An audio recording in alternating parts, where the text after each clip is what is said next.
New Samoa PM cancels China-funded port. Here's a summary of the article. Samoa's new Prime Minister says she will cancel a China-backed port project but hasn't closed the door to China. Matafa told Reuters in May, after her election but before taking office as Malielegoe disputed the poll result, that she would scrap the project, calling it excessive for a small nation already heavily indebted to China. China is the single largest creditor in Samoa, accounting for about 40%, or some $160 million United States dollars, of its external debt. I'm pleased the outgoing government had not reached a level of agreement with China where that is set in place. China's foreign ministry said in a statement on Friday that China held preliminary discussions with Samoa on the feasibility of building the port at the request of the former government.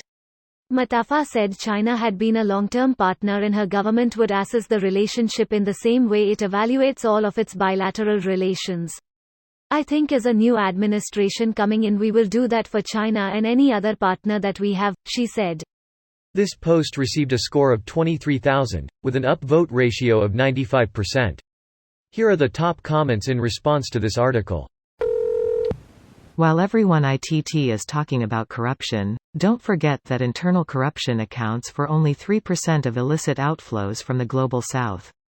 It's a problem, but nowhere near the billions stolen through trade misinvoicing and transfer mispricing. Do you mind elaborating on the misinvoicing and mispricing? They set too low prices on their goods? Or do you mean something else? Let's say you make pencils in China, and do final assembly in the US to sell in the US. COGS at 5 cents and you sell them for a $1. Final assembly might be as simple as putting a sticker on the box. When you ship them from China to the US you provide an invoice. So what do you put on that invoice? 1 cent, 5 cents, 6 cents, 99 cents, $1.05.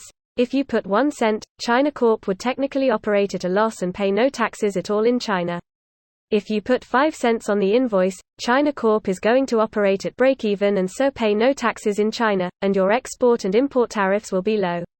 The real tax magic happens when you stick tax haven of choice in between. China Corp sells to Tax Haven Corp for 5 cents. Tax Haven Corp sells to US Corp for $1. All 95 cents profit is tax-free. Hard to do with physical goods, as you likely have to transship them through your tax haven, and now you've bumped up your tariff base when you finally import them to the US. But for intangibles, oh yeah, this is basic tax strategy.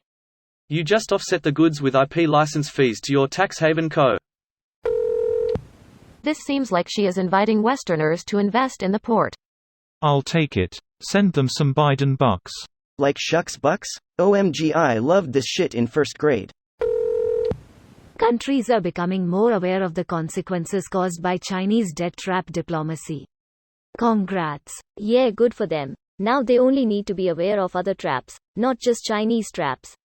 China really do be trifling lately though. That's because CCP figured they screwed the pooch with their shit stunt and now they're pushing even deeper with their other strategy.